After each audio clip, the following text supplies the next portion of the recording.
Ladies and gentlemen, welcome to another edition of Collegian Sports Hot Seat. I'm Rholdon. I'm David Wright. Walk it like I talk it. Walk it like I talk it. Walk it like I talk it. Walk it like I talk it. 2 for 2 on the end. I love it. Walk it like I Samantha? talk it. Coach Shu is one of the greatest coaches we Walk had. it like I talk it. Hey, walk it like I talk it. Walk it like I talk it. Walk it like I talk it. Walk it like I talk it. Ladies and gentlemen, welcome to the Collegian Sports Hot Seat. I'm Rholdon. And I'm Damon Wright. Today we have a special guest from across the pond, a GSE Player of the Week from the soccer team, Mr. Joshua Robertson. How you doing today, Josh? Not too bad. Thank you for having me. Of course, good to have you. Good to have you. Before we get the show started, we're going to take a quick break with our sponsor, 303 Jefferson.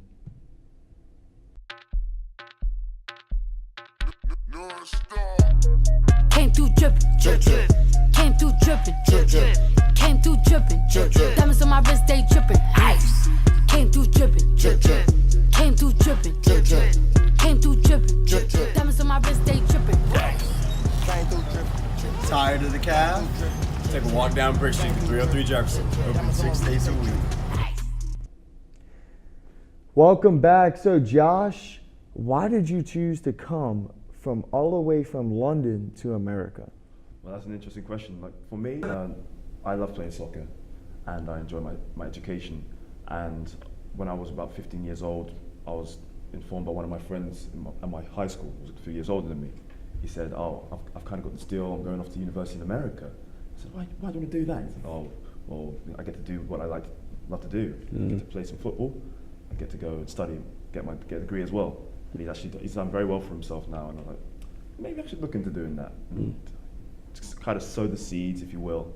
Before you knew it, I'm off on a plane to America. I'm very happy I made that decision. Yeah. So universities in England do not have soccer? Well, they do have soccer, but like it's not as serious as it is here. The standard isn't as high because if you go to university in England, you go to university to study, get your degree, and go.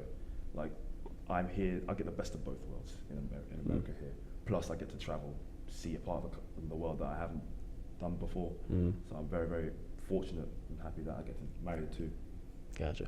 What's your favorite part about America? Oh, where do you start? I mean, there's so many things that like. I think it's the sincere and just severe cultural difference. Like, there's so many things that I can do here that I wouldn't dream of doing in America. And vice versa. Like the fact that everyone here is so like always says hi and says how you doing and stops and checks in on you. In London, we're all too busy for that stuff. I mean, we just do our own thing. Right. So like the culture and like it's like a different world. So you talked about what you love from America and England. What was the hardest transition from England to America? Oh, I mean, I remember my freshman year. I first got to America. I literally, because I hadn't stepped foot in the USA until I got to Jackson. And I got off the plane and I had shades on. And I took one step off the plane and my shades just fogged up. I was like, this is too hot. I can't deal with this. This is impossible. Yeah. But that was one thing. Another thing is probably the time difference. Like, I remember I had no roommate because athletes moved in earlier. And when I come around 7 p.m. I didn't really know anyone my freshman year. All my friends in the UK had gone to sleep because that's 1 a.m. in England. So I'd sit in my room without TV, on the walls all white, and just sit on my own thoughts. So that was difficult for me, but as time grew on, when the soccer team became my family, I was close to them, that's made things a lot easier for me. Tell me a little bit about your family and the impact that they've had on you. Well, thank God for social media, for FaceTime, for WhatsApp, for iMessage, because I couldn't handle it if I didn't have to be able to be in contact with them. I mean, just before I came on here, I had a word with my parents, like, hey, I'm about to be on MCTV. You better watch this. But like, they are fantastic. They're my support. I love it. I love them so much, and I'm grateful to have them in my life because they've helped me realize my dreams and coming out to America and living this life. So without them, I wouldn't know where I'd be. I know you're a big England soccer fan. They had a pretty good run in the World Cup. Come on in. What were the emotions of the country, and what were your emotions during that time? It was a different country to be in because typically England in the World Cup and in major tournaments, you don't do well. let's not beat around the bush here. We don't do well. And there was just a buzz because the expectations weren't so high, so the lads just played to play. And we won one game, we won another game, we kept on progressing. And it was a new country. There was sun for 30 days, it never rained, it was like unprecedented in England, and there were people starting to believe that maybe we could do it. Maybe this bunch of lads could actually do it, go all the way. So, I mean, we lost in the semi-finals and placed fourth, but it was fantastic. It was pretty cool to see all like the pubs and everybody celebrating. Right. Because I have a summer job working in the pub, so I got to be first-hand pouring pints and being with the locals and watching the England games. And every time England played, the pubs were packed. Out the door, they were watching it. TVs are everywhere, and it was an incredible experience. Wow. Which international soccer player do you model your game after? Currently, right now, my favorite player and the person I watch like game for all the time is a French player called Anthony Martial.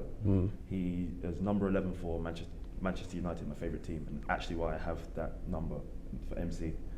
And he's quick, he's dangerous, he's powerful. Defenders are frightened of him, and if I can emulate any of that into my game, then I'll be very, very content. So your first 3 years here, you really didn't receive that much playing time, but now you're a very important part of the team. How does it feel that you waited your time and now your senior year, it's your time to shine? Well, first and foremost, I feel like I'm not per se an important part of the team because everyone is as important as each other, and that's what I love about the team. We're not like, just run through that person as much as you can because he'll get the job done. At any point, anyone can shine in that team, and that's what makes us so difficult to beat.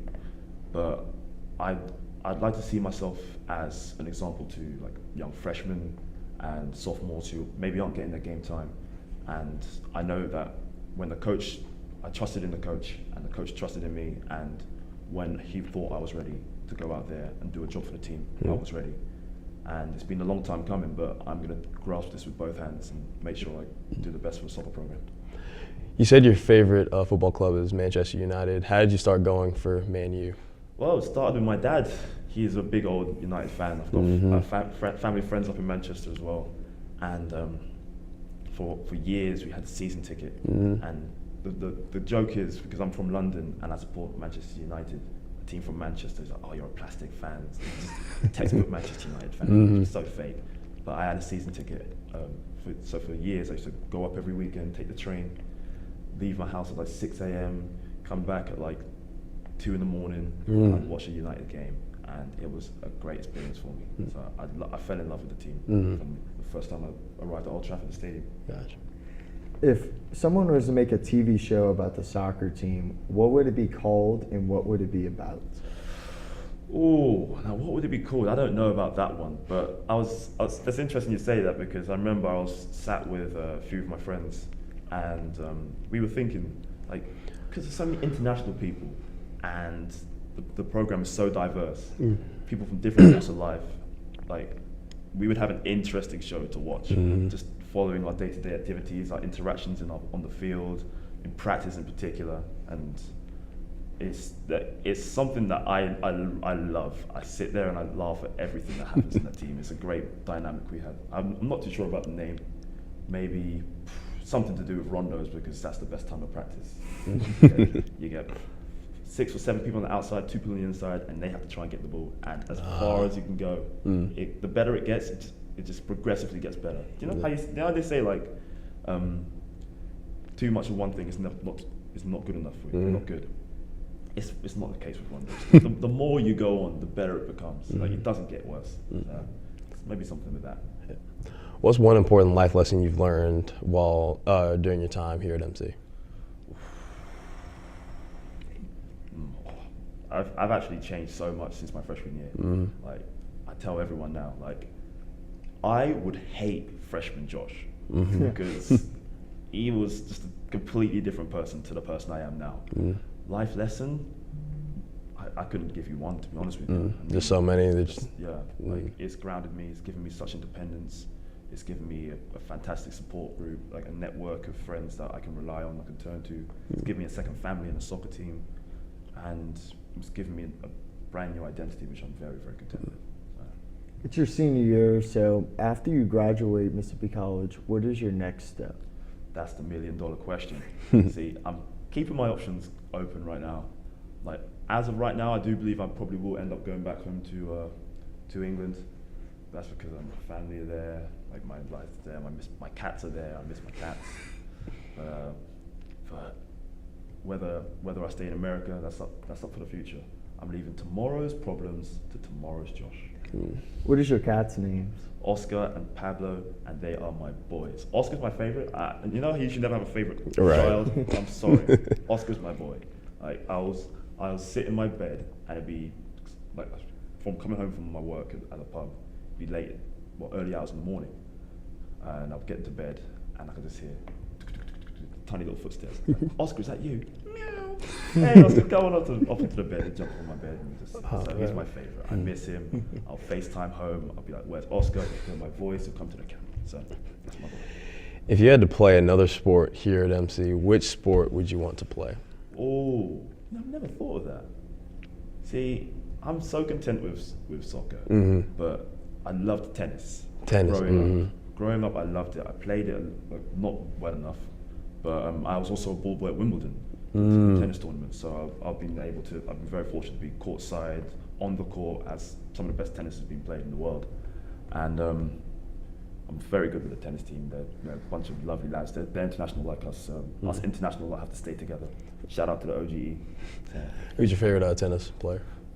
Has to be Roger Federer. Ooh, I've met yes. him. He was an absolute gentleman when I met him. Perfect human specimen, let alone tennis player. Yeah. He doesn't age too. Right, Like exactly. a fine wine. Gets better with time. Yep. So Josh, what is your favorite childhood cartoon?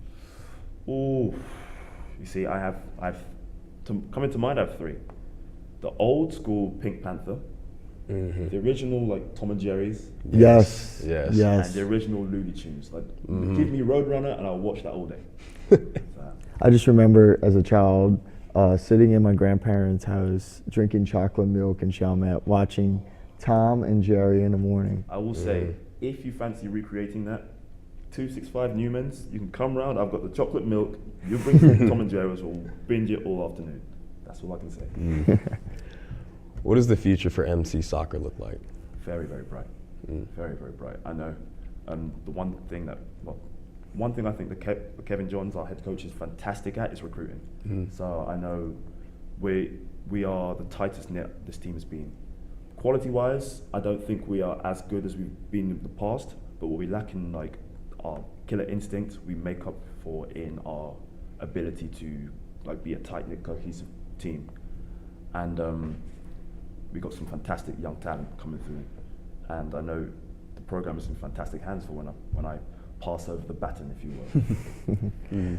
So Josh, what do you guys need to do to win the GSC? I know last year y'all came up short, losing in the semis. What does this team need to do to get over that hump? Well, the thing is, we know our strengths, we know our weaknesses, but every game this conference is an incredibly tough conference. Any team could beat any team, regardless of the day. I think we lost to Alabama Huntsville, who lost to Union, who lost to this, and like it makes a big old circle. We need to go out every game not thinking that we can roll this team because they're 0-8, they're 0-5, because at the end of the day they'll want it more than us and they'll beat us. It's 90 minutes and we've got to go out every game with the killer instinct that we are going to roll this team over. Apart from that, we just need to be more trusting in our midfield because we've got some incredible talent in there. And if we can tap into that and make the most of that, we'll be unstoppable. What has been your favorite memory here at MC? MC has given me some killer times, some fantastic times.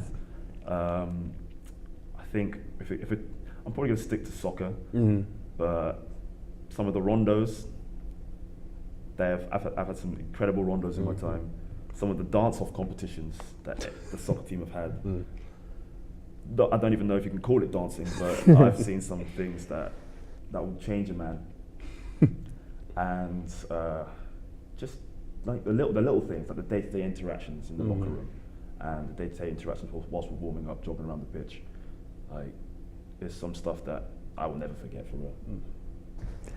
That's awesome, man. Yeah.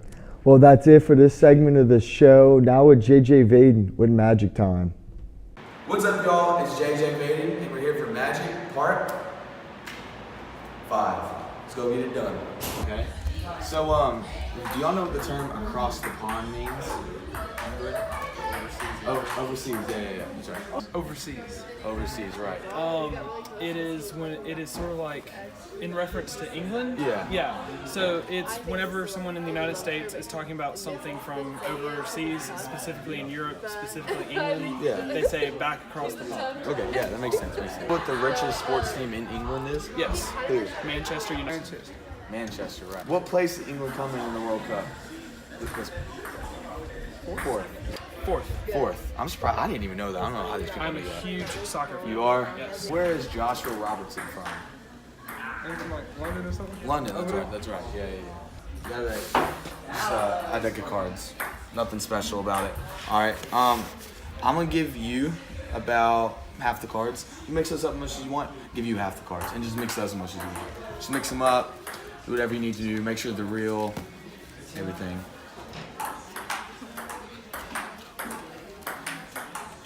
Just let me know when y'all are done.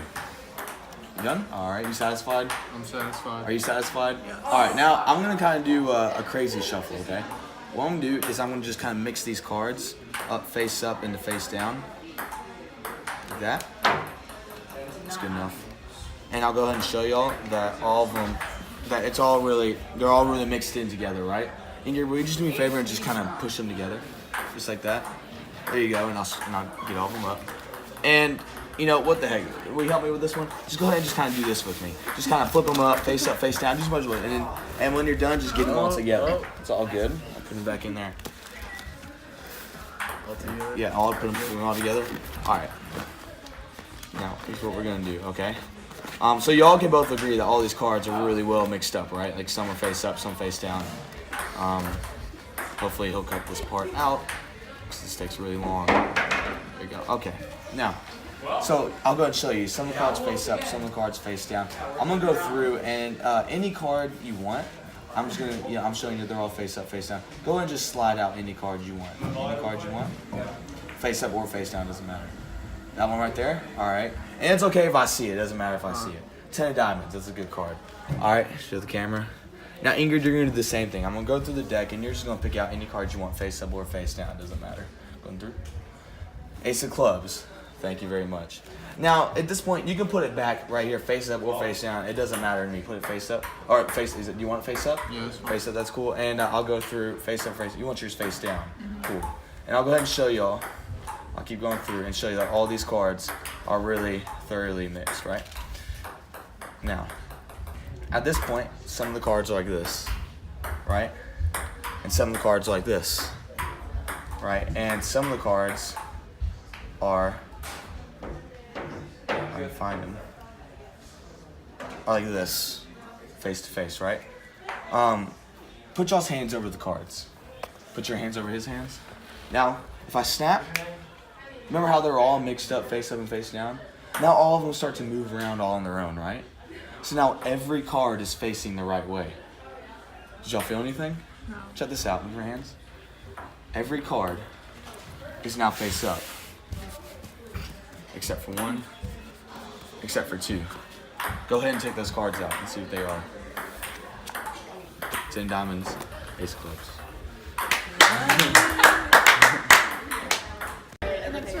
Alright, cool. I have 3 cards here, okay? Okay. 1, 2, 3. 3 Yes, cards. 3 cards. Alright. I'm gonna show you what I have. I have a joker. Alright, let's go over here so I can use this table. I got a joker, okay? I have another joker, okay? And I have an ace. Okay, so 2 jokers and an ace, right? Right. Follow the ace for me, okay? Okay. So, I'll take him. I'll show you the aces right here, right? Now, if I take the ace, okay, and I put it to the bottom, where's the ace? At the bottom. Well, that's where the joker is, okay? And I'll show you that the joker is also on top, right? Right. And the joker is also in the middle, right? Because remember, I did have the ace at the bottom. Yeah, you did. I did, yeah. And the ace is also on top, Right. right? And the ace is also in the middle, Yes. right? So I know what you're thinking, right? I must be using more than 3 cards, Yeah. right? So 1, 2, 3. I'm actually using 3 cards. I have a joker, an ace. So what's this card? It's probably an ace, but I'm gonna say joker because I mean it makes Joker. sense. Well, it's actually.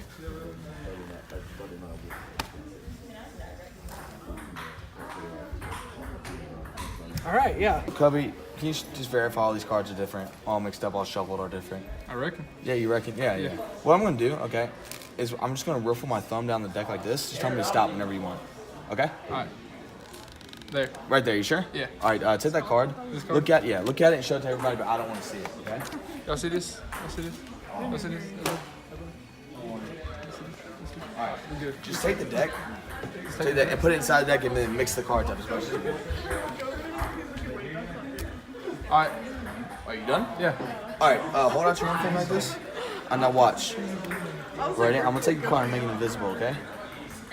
See that? And watch. Did you see it? No. You didn't see? You didn't feel anything?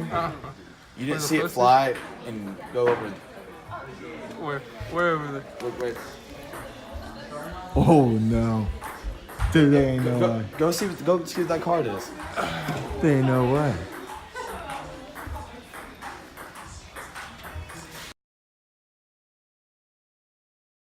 All right, y'all. That's it for me. I'm JJ Vaden. I'll see y'all next time. Welcome back now with Kristian Brent with our new segment of the show. What's up with that? Thanks, Corey and Damon, for having me. Okay, so Tuesday, a Twitter account by the name of Barstool VSU sent out a tweet to the MC football team Twitter. This is what the tweet said. Hey, at Choctaw Sports, our football team has scored more points through the season, the first 4 games of the season, than your football team scored all of last season. Let that sink in. I applaud Valdosta at their yet another attempt to roast our football team, but it's definitely 2018, not 2017. So I think we're going to focus on this season, and maybe they should too. So what are y'all's take on their tweet?